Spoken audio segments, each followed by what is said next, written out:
안녕하세요. 밤라디오 민준에 오신 것을 환영합니다. 세월의 흐름 속에서 풍파를 견디며 이제야 겨우 먹고 살만해진 50대 여성입니다. 사람 앞일은 아무도 모르는 말처럼 제 인생은 여러 고비와 반전의 연속이었습니다.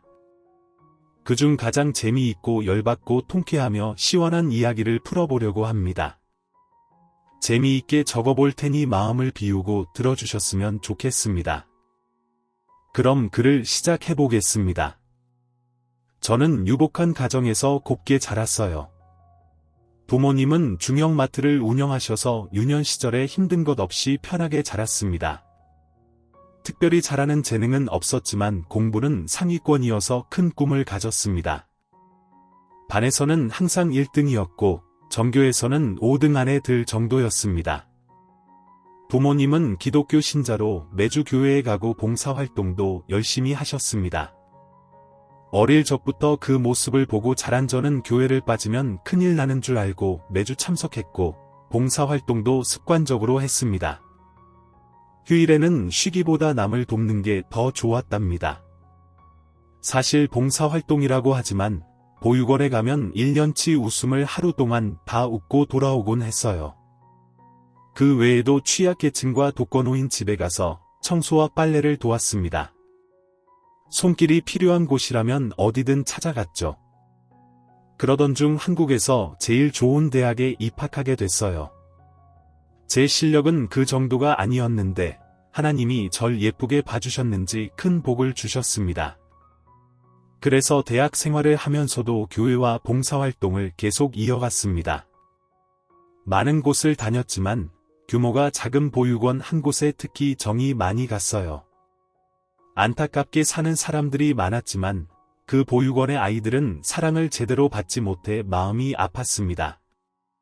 그래서 자주 가서 봉사하며 아이들과 놀았는데 그중 5살짜리 꼬마가 저를 쫓아다니며 이렇게 불렀습니다. 엄마, 엄마, 나랑 놀아줘. 철민아, 이모한테 엄마라고 하면 안 돼. 귀여운 녀석이 이모는 나에게 엄마야. 왜냐하면 이모가 날 행복하게 해주는 유일한 어른이니까. 그러니까 이모는 나의 엄마야, 라고 하더군요. 그래 아들아, 마음껏 엄마라 불러. 이 엄마가 해줄 수 있는 건 다 해줄게. 대학생인 저에게 이렇게 아들 하나가 생겼답니다. 그 보육원에 가면 원장님이나 선생님들이 저를 철민이 엄마라고 부르셨고 다른 아이들도 철민이 이모라고 불렀습니다. 대학 3학년이 될 때까지 공부와 봉사활동을 게을리하지 않았습니다. 저를 엄마라고 부르던 철민이가 초등학교에 입학하게 된다는 말을 듣고 학교에 몰래 찾아갔습니다. 교실 안에는 학생들이 앉아 있었고 뒤에는 학부모들이 서 있더군요. 저는 철민이를 깜짝 놀라게 해주려고 교실 뒷문을 살짝 열고 학부모들 사이에 숨어 있었습니다. 담임 선생님이 학교에 대해 이것저것 설명하시고 나서 부모님 품으로 달려가라고 하자 교실의 모든 아이들이 뒤에 서 있던 학부모들에게 달려가 안겼어요. 철민이는 뒤를 돌아보지 않고 가만히 앉아 있었죠. 그래서 제가 목소리를 높여 아들을 불렀습니다. 철민아, 아들, 넌 왜 엄마한테 달려오지 않는 거니? 철민이가 뒤를 돌아보며 제 얼굴을 보자 입가에 미소가 피고 눈에는 눈물이 맺혔어요. 그 예쁜 얼굴로 저에게 달려와 안겼답니다. 엄마, 와줘서 고마워요. 진짜 엄마도 아닌데 진짜 엄마 같아요. 사랑해요. 엄마가 진짜 엄마는 아니지만 이렇게 짠하고 나타날 때가 있을 거야. 철민아, 앞으로 너의 모든 입학식과 졸업식에 엄마가 짠하고 나타날게. 엄마, 우리 사진 찍어요. 입학 사진 찍자고요. 난 엄마랑 찍은 사진을 평생 간직할 거예요. 철민이가 저를 꼭 안아주며 기뻐하고 사진을 찍고 웃는 걸 보니 진짜로 제가 엄마가 된 기분이었어요. 그렇게 철민이와 더 가까워졌고 보육원에서 만나면 많은 즐거운 추억을 남겼습니다. 다른 아이들과 함께 놀기도 하고 공부도 가르쳤는데 모든 순간이 저에겐 너무나 소중했어요. 그런데 만남이 있으면 이별도 있는 법이더군요. 대학 졸업반이 되면서 저는 공부 욕심이 나서 유학을 택했습니다. 대학원을 미국에서 다닐 기회가 생겼고 부모님이 전폭적으로 지원해 주신다고 해서 몇 년 동안 미국에 가기로 했답니다. 이에 저는 주변 정리를 하고 마지막으로 보육원에 찾아갔습니다.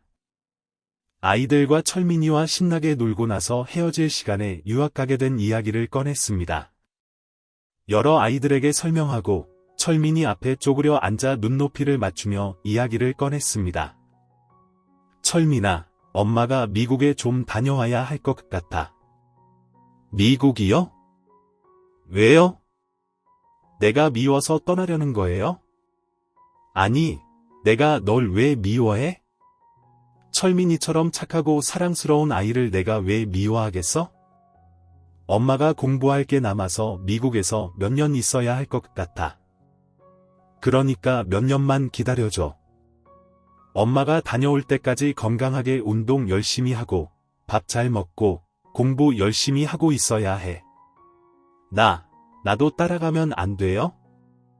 엄마, 얌전하게 엄마 옆에 있을게요. 먹을 것도 조금만 먹고 청소도 하고 빨래도 할게요. 그러니까 저 데리고 가면 안 돼요? 엄마, 나 입양해주면 안 돼요? 철민아, 이리 와. 엄마한테 안기렴. 철민이에게 입양해 달라는 말을 듣자 사무치도록 슬펐습니다. 현실적으로는 불가능한 일이었으니 뭐라 대답해주지 못했습니다. 결국 눈물만 흘리다가 철민이와 이별하고 돌아왔고 며칠 뒤 비행기를 타고 미국으로 넘어갔습니다. 처음엔 타지에 와서 이질감도 있고 낯설어서 잘 지낼 수 있을지 걱정이었는데 다행히 적응을 빨리 해서 공부에 몰입할 수 있었습니다. 부모님이 좋은 방을 마련해 주셔서 편히 지낼 수 있었고 공부할 등록금도 다 지원해 주셔서 고생 없이 몰두할 수 있었죠. 그런데 미국에서 예상치 못한 일이 생겼습니다. 제가 거기서 남자를 사귀게 될 거라는 생각은 전혀 없었는데 다른 대학원을 다니고 있는 남자와 사랑에 빠지고 말았답니다. 그와는 스터디 모임에서 처음 만나 자주 만나 공부하고 토론하는 시간을 보냈어요. 같이 공부하는 친구로만 생각하고 있었는데 어느 날 고백이 훅 들어오더라고요. 그가 저를 좋아해서 스터디 모임에 계속 나왔다며 한 번만 자기를 남자로 봐주고 시간을 보내면 어떻겠냐고 했어요. 민정아, 날 남자로 생각하지 않은 거 알아. 그런데 딱 한 번만 남자 대 여자로 데이트해보면 안 될까? 날 만나보고 아니다 싶으면 쳐버리면 되잖아.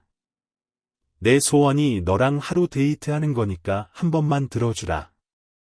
죽은 사람 소원도 들어준다는데 산 사람 소원 좀 들어주면 안 되겠니?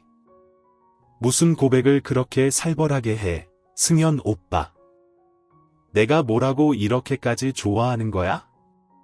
평범한 학생일 뿐인데 말이야. 예쁜 애들은 오빠 학교에 널리고 널렸잖아. 민정이 너한테는 특별한 매력이 있어. 말로는 형용할 수 없는데 넌 진짜 아름다운 여자야.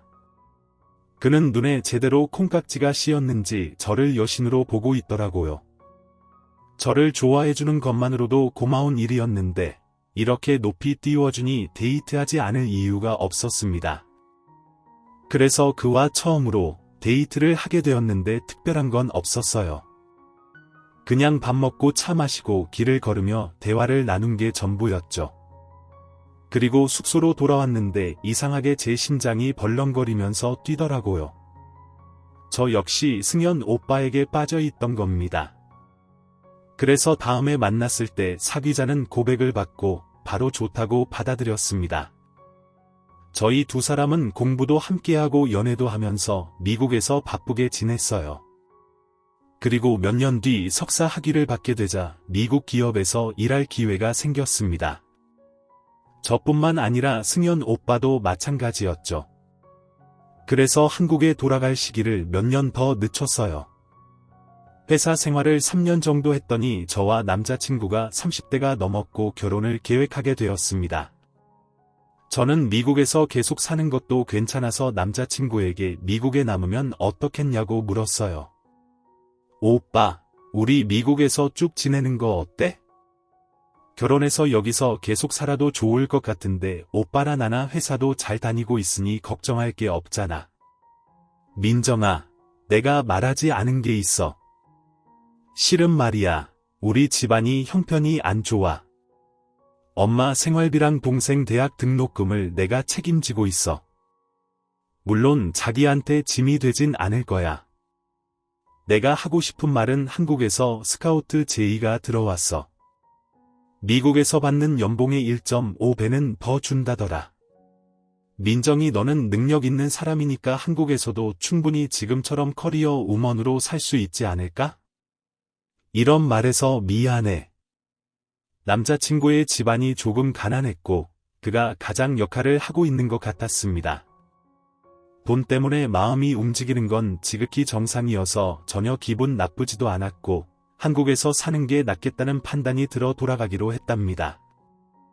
그래서 한국에 돌아가 부모님을 먼저 찾아뵙고 휴식을 취하며 일할 곳을 찾아다녔고 금세 외국계 기업의 팀장 자리를 꿰찰 수 있었습니다. 남자친구는 계획대로 큰 기업에 들어가 억대 연봉을 받게 되었죠. 저희 두 사람은 자리를 잡고 나서 양가의 결혼 소식을 전했고 인사를 드리게 되었습니다. 친정 부모님은 제 남자친구를 보고 흡족해 하시며 허락해 주셨고 시댁 식구인 시어머니와 시동생 역시 저를 환영해 주고 한 식구로 받아주셨습니다. 그래서 부모님의 도움 없이 저희 힘으로 신혼집과 혼수를 마련했고 성대한 결혼식을 올렸답니다. 이후 신혼생활은 천국처럼 행복하고 기뻤습니다. 저희 둘 다 일도 잘 풀리고 사랑도 이루었으니 더할 나위가 없었죠. 남편과 저는 이세에 대한 이야기를 나눴는데 그가 아직은 시댁에 들어가는 돈이 많으니 조금만 기다려달라고 하더군요. 여보, 억대 연봉이라고 해봤자 세금 떼고 한 달에 800만 원도 안 돼. 우리 엄마 생활비랑 동생 놈이 박사까지 하고 싶다고 해서 지원을 계속해줘야 할 것 같아.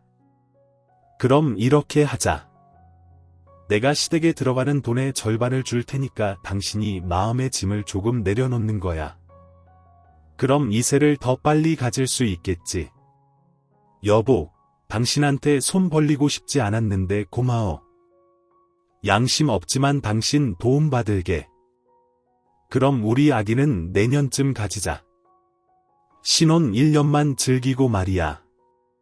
오케이, 좋았어. 그럼 모든 고민 해결됐으니 대화는 끝. 그에게 도움이 되어서 다행이었고 혼자 소가리를 하지 않게 되어 마음이 덜 쓰였습니다. 항상 돈에 얽매여서 스트레스를 많이 받았는데 이제 절반의 짐이 내려졌으니 마음이 편해진 것 같았죠. 한편 한국에 돌아와 아직 가보지 않은 곳이 있었는데 철민이가 있는 보육원이 생각나서 주말에 혼자 찾아갔습니다. 그런데 보육원 건물에 공장이 들어서 있더군요. 위치는 분명히 맞는데 건물이 많이 바뀌었고 안에 사람들도 모두 직장인이었습니다. 그래서 관계자에게 보육원이 어디로 이사를 갔느냐고 물었더니 철민이가 있던 보육원은 소수의 아이들이 지내고 있어 나라에서 지원을 끊게 되어 뿔뿔이 흩어져서 다른 보육원으로 떠났다는 겁니다. 그 말을 듣자 오금이 저리고 슬픔이 가슴을 쿵 하고 울리더군요. 소중하고 아끼던 아들을 볼 수 없게 되어 눈물이 절로 나왔답니다. 세월이 5년 넘게 흐르며 많은 것이 변했으니 제가 뭘 더 할 수 있겠어요? 그냥 추억으로 남기고 그 자리를 떠났네요. 철민이를 잊기로 하고 다시 일상으로 돌아왔어요. 시댁 식구들과는 가깝게 지내지 않았는데 제가 경제적으로 도움을 드리게 되자 자주 찾아오셨습니다. 시어머니는 100번 넘게 고맙다고 말씀하셨고 시동생은 이 은혜를 어떻게 갚아야 할지 모르겠다며 꼭 박사 학위를 따서 교수가 되어 모든 빚을 갚겠다고 하더군요. 형수님 진짜 고맙습니다. 안 그래도 형한테 미안해 죽을 판이었는데 형수님까지 저를 도와주신다고 하니 염치가 없어 고개를 못 들겠네요. 도련님 됐어요. 돈 걱정하지 마시고 공부나 죽어라 해서 30살에 박사 학위 따세요. 군대 면제를 받았으니 남들보다 빨리 박사님이 되셔야죠. 네, 무조건 그렇게 할 겁니다. 나중에는 제가 돈을 쓸어 담는 교수가 될 테니 조금만 기다려주세요. 진심으로 감사합니다. 형수님, 시동생이 공부하면서 들어가는 돈을 저와 남편이 전폭적으로 지원해 주었고, 시어머니의 생활비와 용돈도 매달 아낌없이 드렸습니다. 저는 부모님이 중형마트를 운영하셔서 도움을 드리지 않아도 되었고, 부모님이 시댁 식구를 도와주라는 조언을 해주셔서 이렇게 지원할 수 있었습니다. 그런데 저희 부부는 1년 뒤부터 이세를 가지려고 노력해봤는데 6개월이 지나도록 깜깜무소식이었습니다. 병원에 가서 검사를 받아봤는데 안타깝게도 제 몸에 문제가 있다고 하더군요. 몸이 약한 건 아니었고 자세히 설명은 못 드리지만 아이를 절대 가질 수 없다는 진단을 받았습니다. 인공수정이나 시험관 아이도 절대 안 된다는 소견을 들었죠. 이에 저는 낙심하고 슬퍼했는데 남편은 도리어 아이가 없으니 저희 둘이 더 가깝게 지낼 수 있지 않느냐며 위로와 응원을 해주었습니다. 여보, 요즘 애기 안 낳고 사는 부부들 천지야. 그리고 애를 낳는 순간 부부 사이가 멀어진다고 했어. 난 당신하고 절대 멀어지고 싶지 않으니 오히려 잘된 거라고. 여보 그만 슬퍼해. 그렇게 말해줘서 고마워. 그래도 아쉽긴 해. 나도 다른 집 여자들처럼 임신해서 당신한테 음식 심부름도 시켜보고 싶었고 불러온 배에 손을 얹고 아기가 발길질하는 걸 느껴보고 싶었어. 그 모든 것을 할 수 없다니까 아쉽고 섭섭하네. 결국 어쩔 수 없이 이세 갖는 걸 포기하고 남편과 신혼처럼 세월을 보냈습니다. 나이 40이 되도록 권태기나 부부싸움 없이 아주 다정하고 친밀하게 잘 지낸 것 같습니다. 그리고 시댁에 도움을 주는 것도 이제 끝나게 되었어요. 시동생이 박사 학위를 받고 조교수로 일하게 되면서 경제적으로 독립을 했답니다. 게다가 좋은 소식이 하나 생겼는데 시동생이 박사가 되더니 사귀던 여자친구와 결혼하게 되었습니다.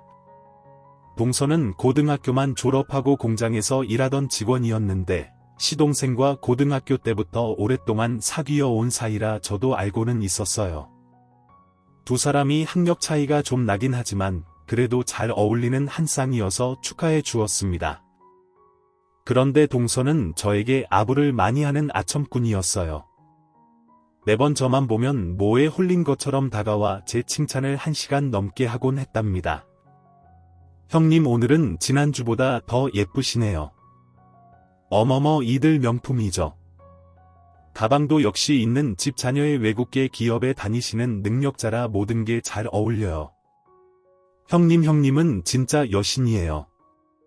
제가 아무리 노력해도 형님 같은 아우라를 만들진 못할 겁니다. 동서 그만 좀 해. 그냥 평범한 아줌마한테 왜 그렇게 여신 소리를 하는 거야? 젊어도 자네가 한참 젊잖아.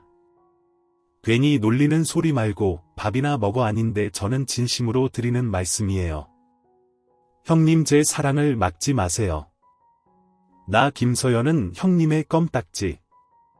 그래 내 껌딱지 해라 됐냐? 그런 동서가 시어머니한테 무슨 말을 어떻게 했는지 어머님이 숨을 씩씩 쉬면서 저희 집으로 찾아오셨어요. 남편은 회사를 그만두고 소규모로 사업을 하고 있는 터라 매일 늦게 들어와서 집에 저 혼자 있었죠. 어머님 연락도 없이 어떻게 오셨어요? 내가 내 아들 집에 오는데 허락 받고 와야 하냐? 아니요. 죄송해요. 제가 실수했네요. 그런데 왜 이리 화가 나 있는 거죠? 너 그러는 거 아니다. 니랑 나랑 둘째 아들한테 경제적으로 도움을 줬다고 다른 사람들한테 흉보고 다니면 안 된다고 어머님 무슨 말씀인지 하나도 이해가 안 돼요. 제가 누구한테 어떻게 흉을 봤다는 거예요? 모른 척하기는 네 동생한테 다 들었다. 네가 우릴 돕느라 좋은 아파트에 이사 가지 못했다면서 우리 모자가 걸림돌이라고 욕을 했다며 세혁이 너 그렇게 안 봤는데 뒤에서 우릴 욕하고 다니는 애였니? 진짜 실망이다. 저는 순간 무슨 이야기인지 기억을 더듬어 봤습니다. 생각해보니 동서가 왜 능력에 비해 아파트가 저렴한 곳에서 사느냐는 질문에 시댁 식구들을 도와주면서 돈을 모으는 게 더디게 되었다고 말한 게 생각났습니다. 그런데 그 이야기를 과대하게 부풀려서 저를 못된 년으로 만들어 시어머니한테 이야기를 한 겁니다. 그래서 저는 제가 한 말이 정확히 뭔지 시어머니께 전해드렸는데 동서의 말과 뭐가 다르냐며 계속 화를 내셨답니다. 결국 잘못한 것도 없는 제가 사과를 드렸고 다시는 입을 함부로 놀리지 않겠다고 대답했습니다. 제 앞에서는 아첨꾼이고 뒤에서는 이간질하는 못된 동서는 그 이후에도 똑같이 행동하고 다녔습니다. 저에게 온갖 아부를 떨 때마다 무시로 일관했고 동서 앞에서는 어떤 이야기든 쉽게 말하지 않았어요. 형님 저한테 뭐 서운한 거 있으세요? 왜 제가 하는 말에 대답을 한 번도 안 하시는 거예요? 동서 몰라서 물어. 자네가 시어머니한테 이상하게 말을 전해서 난처해졌잖아. 앞으로는 자네 앞에서 어지간하면 입을 열지 않으려고 시댁에 경제적으로 도움 준 이야기요. 그건 제가 흉을 본 게 아니라 시어머니가 지를 짐작하시면서 흥분하셨다고요. 전 팩트만 말했어요. 형님이 돈이 모자라서 이사를 못 갔고 그 돈은 시댁에 들어갔다. 이것만 말했을 뿐이라고요. 그러니까 어머님이 개거품 물고 화를 내신 거라고요. 됐거든. 난 자네랑 너는 가깝게 지내고 싶지 않아. 사람들 사이에 두고 이간질하고 다니며 분란을 일으키는 사람은 내가 제일 싫어한단 말이야. 형님 죄송해요. 이놈의 주둥이가 문제예요. 제가 입이 가벼워서 여기저기 돌아다니면서 수다를 떨다 보니까 말 실수를 종종 해요. 형님 제발 화 푸세요. 제가 존경하는 형님이 저와 말하지 않겠다고 하니까 가슴이 찢어질 것 같다고요. 제발 용서해 주세요. 그만해. 알았어. 앞으로는 말 조심해. 그것만 약속해. 그러며 형님 걱정하지 마세요.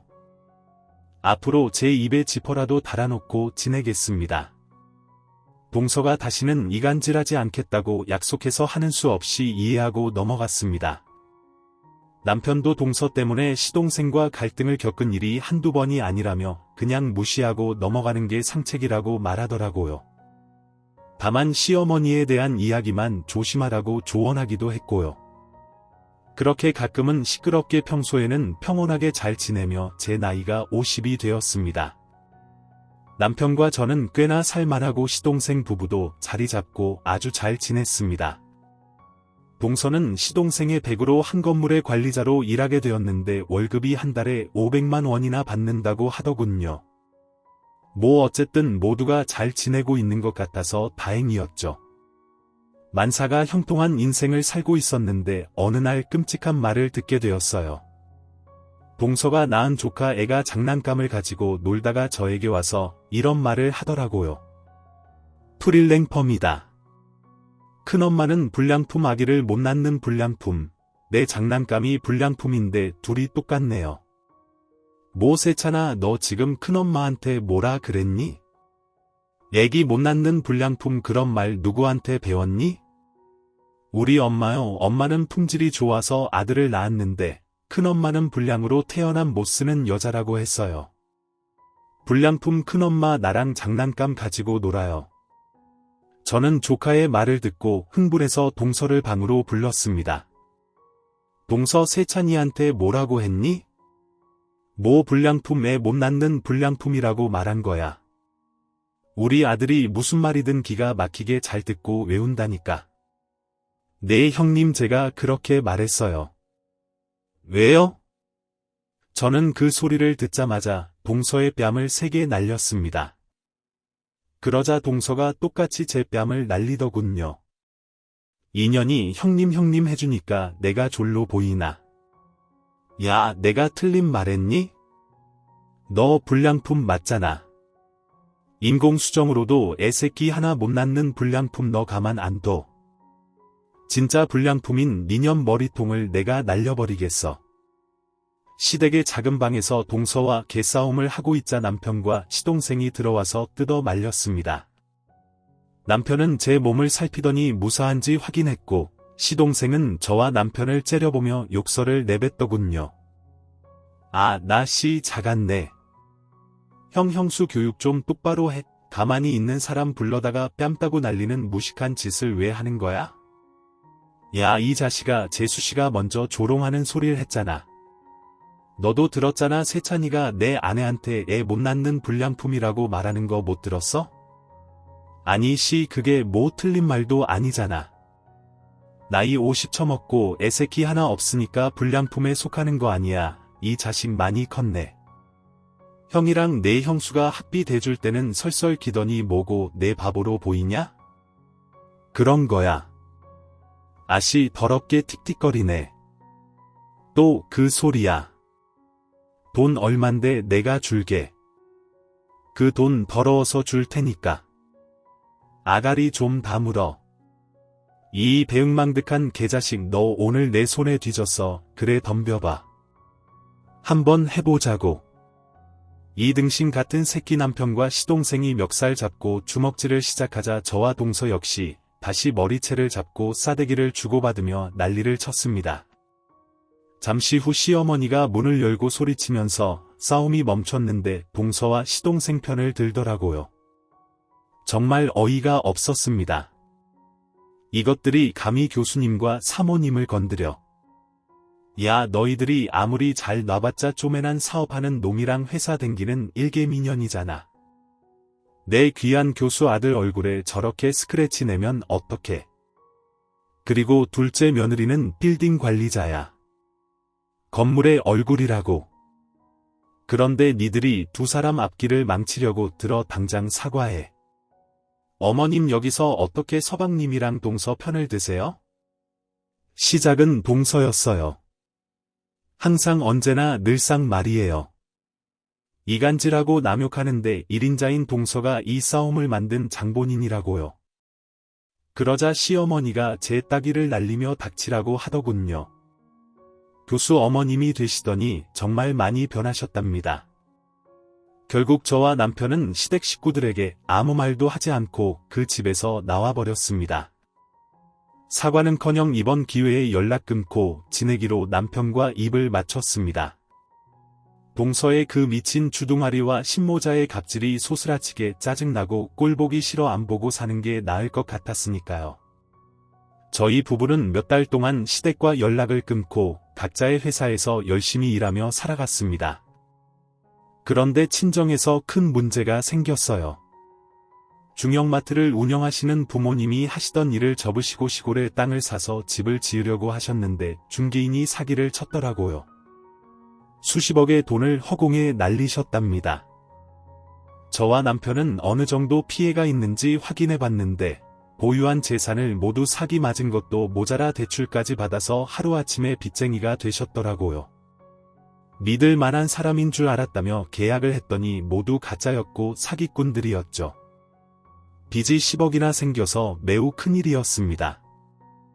부모님은 이 일을 두 분이 해결하겠다고 하셨지만 저희 부부는 그렇게 둘 수 없었어요. 이자가 너무 세고 빨리 갚아드리고 싶어서 남편이 한 가지 제안을 했습니다. 여보 걱정하지 마. 내 사업을 정리하면 8억은 좋게 나와. 그리고 당신이 회사를 그만두고 퇴직금 받고 우리 적금 깨고 나면 얼추 10억은 될 것 같은데 장인어른 장모님이 연세가 있으시니까 우리가 싹 갚아드리자. 안 돼. 당신의 멀쩡한 사업장을 왜 판다는 거야? 아무리 돈이 급해도 그건 아니지. 여보 솔직히 말해서 내 사업 거의 망하기 일보 직전이야. 다른 사업자가 인수하겠다고 연락 왔었어. 고민하고 있던 차인데 바로 팔면 되겠어. 우리가 그 빚 갚아드리자. 남편의 말을 들어보니 진짜로 사업의 위기 순간이라고 하더군요. 그래서 결국 설득당해서 남편이 하자는 대로 하기로 결정했습니다. 당신 정말이야. 그래도 괜찮겠어? 안 괜찮을 게 뭐가 있겠어? 당신은 나 안 도와줬어. 비록 엄마랑 동생이 저 모양으로 나오긴 하지만 둘 다 당신이 도와주고 살려준 거잖아. 여보 나도 당신 가족을 돕고 싶어. 우리 다 정리하고 빚부터 갚자. 그리고 나서 다른 직업을 구하든지 하자고. 여보. 진짜 고마워. 그 사기꾼들 잡히면 다 돌려받을 수 있으니까 먼저 빚부터 해결하자고.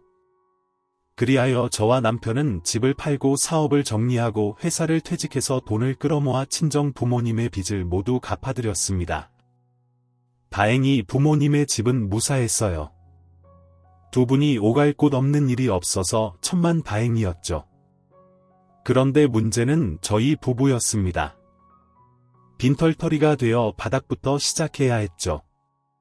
월세 40만 원짜리 오피스텔로 들어가 남편과 지내게 되었는데 직장이 생각보다 쉽게 구해지지 않더라고요. 저희 둘 다 경력직의 스펙이 화려하다 보니 많은 회사들이 거부를 하더라고요. 그래서 일단 임시적으로 할 일을 찾아야 할 것 같아서 알바 사이트를 돌며 일자리를 찾았습니다. 건물 청소하는 직원 둘을 구한다는 구인 공고를 보고 바로 지원서를 냈습니다. 남편과 둘이 같이 면접을 보게 되었는데 부부가 같이 일한다고 하니까 회사 측에서 아주 좋아하더라고요. 2인 1조로 건물을 돌며 청소하기 때문에 처음 보는 사람들끼리 일하다 보면 갈등이 생기고 심하게는 싸움까지 난다면서 저희 부부를 환대해 주셨어요. 그래서 저희는 바로 일을 시작하게 되었습니다. 일은 정말 단순하고 쉬웠습니다. 건물 복도와 계단을 쓸고 닦고 화장실 청소를 하면 그만이었어요.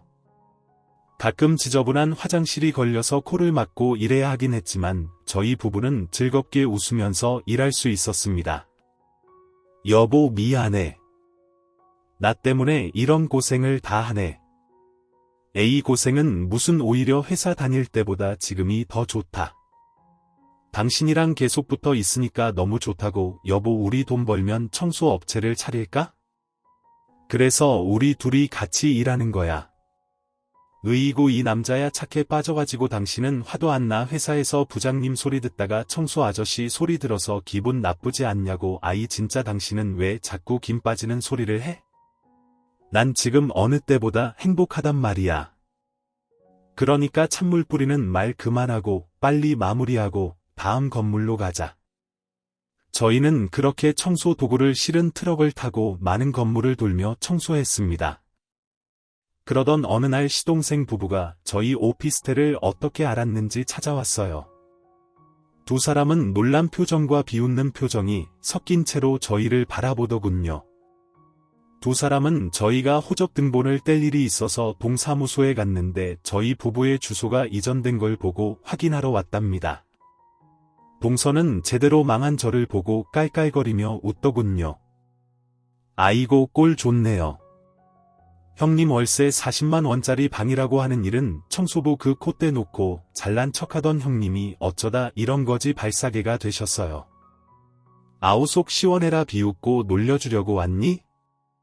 그만들 꺼져. 니들이 부부랑은 더 이상 엮이고 싶지 않으니까. 아직도 잘난 척이네. 망하고 빙신같이 사는 년이 사리분별 못하고 어디서 형님 행세를 하려고 해야. 다음 주가 시아버지 제사야. 그 말해주려고 온 거라고. 그 말에 저와 남편은 아차 싶었습니다. 안 좋은 일이 겹쳐서 생기다 보니 시아버지 기일을 까먹고 있던 겁니다. 저와 남편은 그 점에서는 잘못한 것 같다 괜히 12조로 말하지 않고 제사일에 시댁에 가겠다고 전했습니다. 그러자 동서는 키득거리며 나중에 또 돌려주겠다며 혓바닥을 내밀고 가더군요. 인연을 끊으려고 했건만 시아버지의 제사에는 빠질 수가 없었어요. 남편이 가장 존경하고 사랑하는 분이었다고 제사만큼은 꼭 모셨거든요. 그 애는 혼자 가겠다며 저는 신경 쓰지 말라고 했는데 부부는 일심동체이고 바늘과 실 같은 사이이니 무조건 같이 가겠다고 말했습니다. 그리고 며칠 뒤 시댁에 가게 되었는데 예상대로 식구들이 저희 부부를 비웃고 조롱하더군요. 그때 저와 남편은 마음을 비우고 오롯이 제사에만 집중했습니다. 그리고 제사를 끝내자마자 바로 시댁에서 나왔죠. 동서가 저에게 설거지하라며 고무장갑을 던졌는데 이를 무시해버리고 그냥 나왔습니다. 또 남편은 이제부터 시아버지 제사는 저희 집에서 지내겠다고 통보했습니다. 지금은 오피스텔에서 지내고 있어 못 모셨지만 내년부터는 저희 부부가 알아서 지낼 테니 식구들에게는 신경 쓰지 말라고 큰 소리 치고 나왔답니다. 자존심을 구겨가며 시댁에서 나왔고 빨리 성공해서 시댁과 아주 먼 곳으로 떠나자고 대화를 나눴어요. 그 이유와 저는 시댁에 미운 정도 남아있지 않아서 멀리 피하는 게 좋겠다고 생각했답니다. 그렇게 한 달이 넘는 시간을 남편과 둘이 건물 청소를 하며 돈을 벌고 있었는데 어느 날 고급 건물에서 오다가 와서 강남 쪽으로 나갔습니다. 여기 진짜 좋네. 건물 멋지다. 그러게 우리도 작년까지만 해도 이런 건물 안에서 일했는데 여보 우리가 하는 일도 의미가 있어. 위치가 뭐가 중요하겠어? 자 어서 들어가자. 그래 당신 말이 맞아 거의 뭐가 중요하겠어? 사람이든 무엇이든 알맹이가 중요하지. 오늘도 열심히 청소해보자고 저희 부부는 당차고 힘있게 건물 안으로 들어가 청소를 시작했습니다. 깨끗하게 치우고 광을 내고 정리를 하고 있는데 누군가 걸레통을 발로 차며 욕을 하더군요. 다 좋네. 재수없네. 사업 망하기 전 팔아치운 무능한 아주버님 부모 따까리로 거지된 형님. 아니 니들이 여기 웬일이냐 내가 관리하는 건물에 니년이랑 아주버님 새끼가 왜 있는 거냐고 동서 너야말로 여기서 뭘 하고 있어?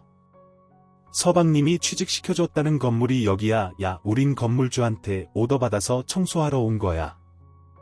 그러니까 괜히 시비 걸지 말고 저리 가라.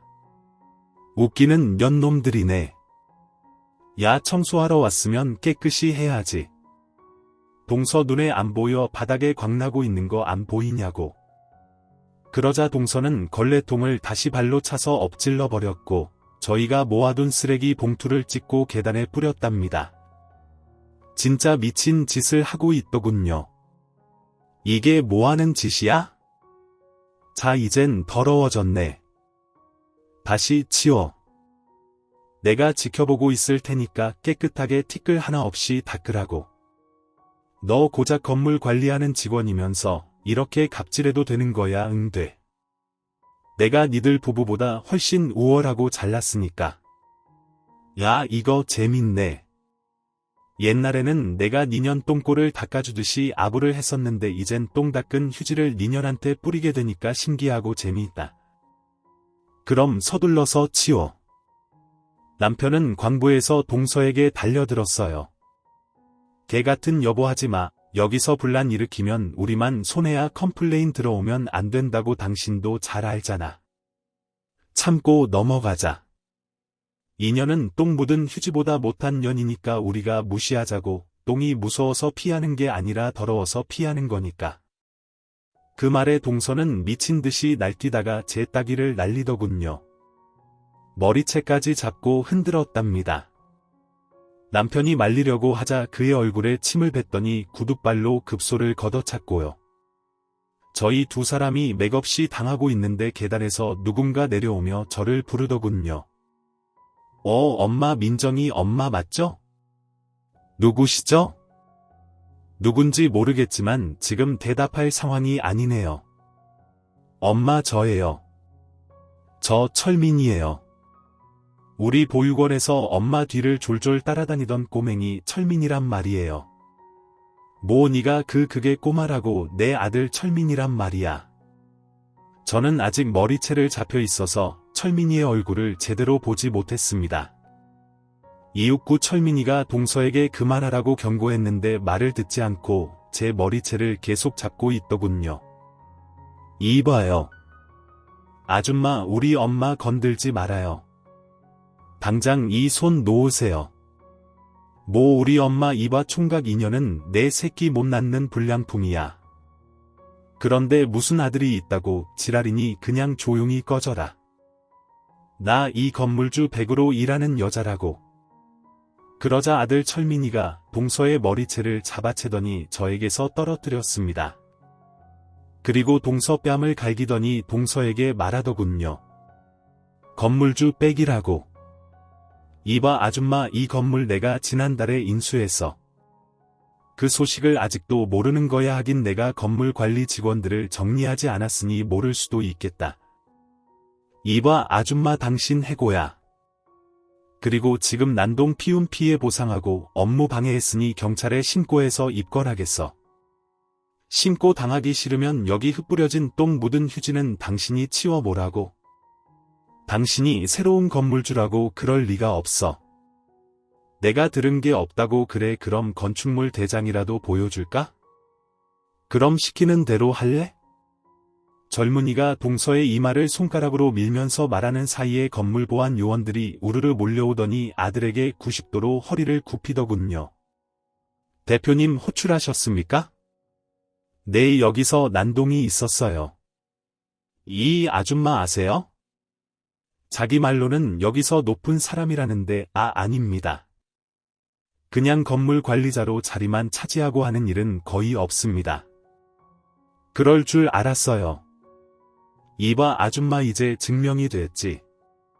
빨리 똥 묻은 휴지 치우고 청소해. 당신이 이걸 치우지 않으면 내가 아는 모든 인맥으로 당신을 엿먹여 줄 테니까. 철민이는 저를 대신해 동서에게 복수를 시작했습니다. 동서는 겁을 먹고 눈물을 글썽이며 똥 묻은 휴지와 쓰레기를 주었고 저희 부부가 가져온 청소 도구로 윤이 날 때까지 닦고 또 닦고 있었습니다. 그 사이 저와 철민이는 마주보고 제대로 인사를 나눴습니다. 꼬맹이 철민이가 이렇게 컸어. 엄마는 그대로네요. 예전처럼 아름답고 예쁘세요. 엄마 보고 싶었어요. 나도 내가 보고 싶었어. 철민아 엄마가 유학을 다녀와서 보육원에 가봤더니 폐쇄되고 없더라. 모든 아이들이 다른 보육원으로 뿔뿔이 헤어졌다는 말을 듣고 널 찾는 걸 포기했어. 내가 날 잊었을 것 같기도 했고 내가 어떻게 엄마를 잊겠어요? 나에게 엄마는 엄마이자 천사였어요. 가장 사랑하고 존경하는 사람을 왜 잊겠냐고요. 저와 철민이가 대화를 나누자 남편이 기침을 하며 대화에 끼어들었어요. 여보 당신이 전에 말했던 아들이 이 청년이야. 어머 내 정신 좀 봐. 당신한테 소개한다는 걸 까먹고 있었어. 인사해. 이쪽은 내 남편이고 이쪽은 나의 하나밖에 없는 아들. 그러자 남편이 철민이가 악수를 청한 손을 무시하고 바로 껴안더군요. 우리가 악수로 되겠나? 자네가 내 아내 아들이면 난 아빠잖아. 이 정도는 해야 부자지간의 인사가 되지. 감사해요. 그럼 우리 자리를 옮겨서 대화를 좀 더 나눌까요? 엄마 시간 있으세요? 오전에는 여기가 마지막이야.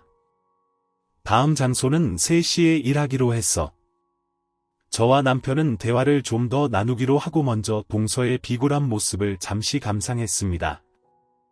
그녀는 중얼거리면서 청소를 하고 있었는데 여전히 정신을 못 차린 것 같았습니다. 이에 아들이 동서를 불러 깨끗이 청소하고 검사 맡으러 오라고 경고했습니다. 아줌마 제대로 하고 검사 맡으러 와요. 만약 그냥 도망갔다간 영업방해랑 난동 부린 걸 신고할 겁니다. 알아서 하세요. 네 주인님 열심히 치우겠습니다. 그런데 저 진짜로 잘리는 건가요? 네 당연하죠. 우리 엄마한테 한 짓을 내가 봤는데 어떻게 계속 당신을 쓰겠습니까? 동서는 울먹이며 청소를 했고 저와 남편은 아들의 안내를 받아 사무실로 들어갔습니다. 철민이는 보육원에서 쭉 자랐고 20살에 닥치는 대로 일만 하고 살았대요. 그리고 30 무렵에 스타트업을 하게 되었는데 그게 대박이 나서 수백억을 벌었다고 합니다. 무슨 소개팅 어플을 개발했다는데 소비자가 많은 덕에 초대박을 쳤답니다. 아들은 저희 부부에게 청소 일을 그만두고 자기네 건물에서 관리자로 일해보면 어떠냐고 하더군요. 그런데 저와 남편은 마음만 바뀌었다고 했습니다.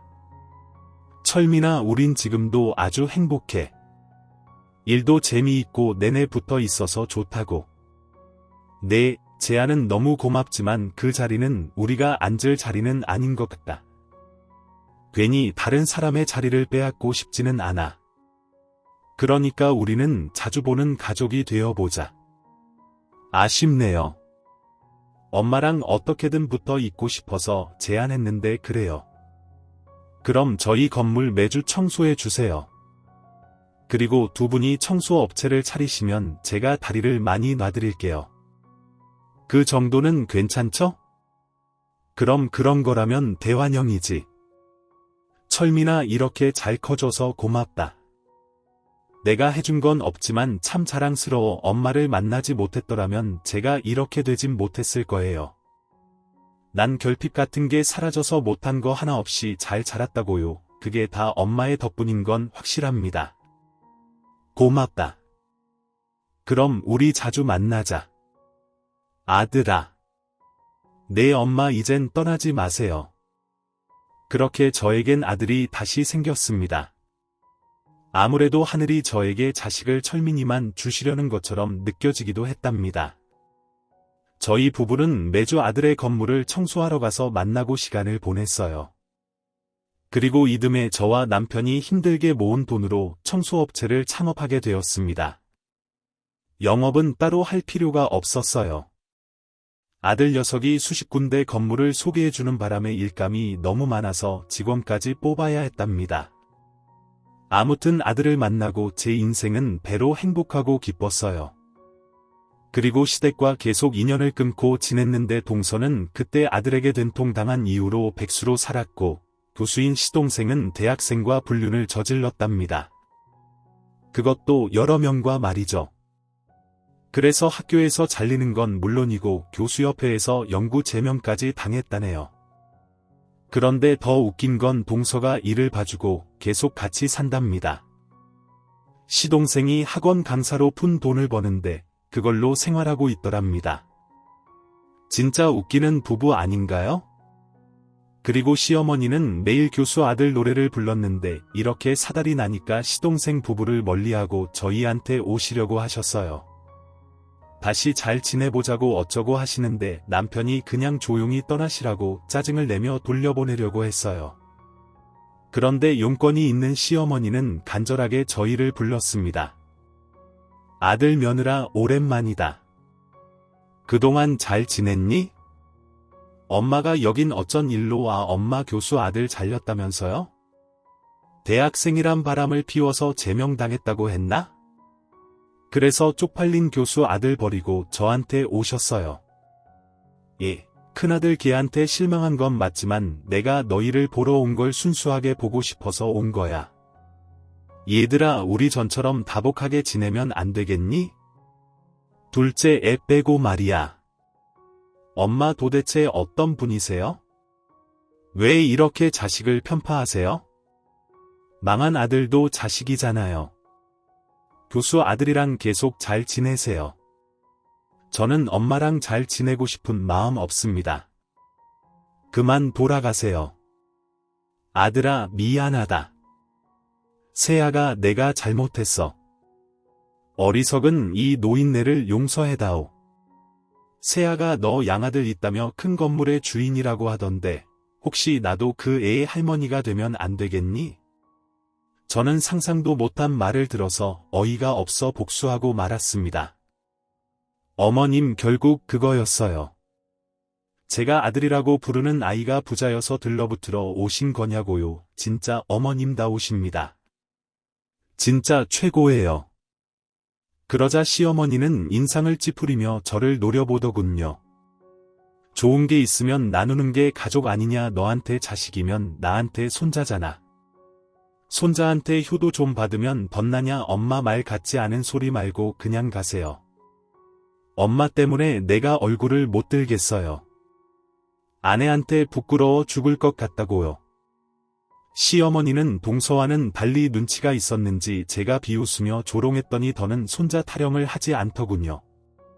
잠시 후 남편이 중간에서 그냥 조용히 떠나라고 5만 원짜리 2장을 쥐어드렸더니 아무런 소란을 피우지 않고 떠나셨답니다. 그래서 시어머니는 가끔 용돈이나 이체 시켜드리기로 하고 만남은 자제하기로 했죠. 마지막으로 아주 기분 좋은 소식 하나가 있어요. 제 아들 철민이가 결혼하게 되었는데 저와 남편이 혼주석에 앉기로 했답니다. 이렇게 저의 굴곡진 인생 이야기를 몇 자 적어봤는데 꽤 재밌지 않으셨나요? 아들 이야기는 감동도 있고 시동생 부부와는 우라통이 터지고 화나면서도 마지막 반전에 시원하셨죠? 그럼 꼭 응원과 행복이 깃든 댓글을 달아주세요. 저와 남편 그리고 아들 철민이가 함께 읽고 감사해 하겠습니다. 그럼 모두 행복한 하루 보내시고 사랑하세요. 감사합니다. 오늘 준비한 사연은 여기까지입니다. 재미있게 들으셨다면 구독과 좋아요, 알림 설정까지 눌러주세요. 그럼 저는 다음 사연으로 찾아뵐게요. 오늘도 건강하고 행복하세요.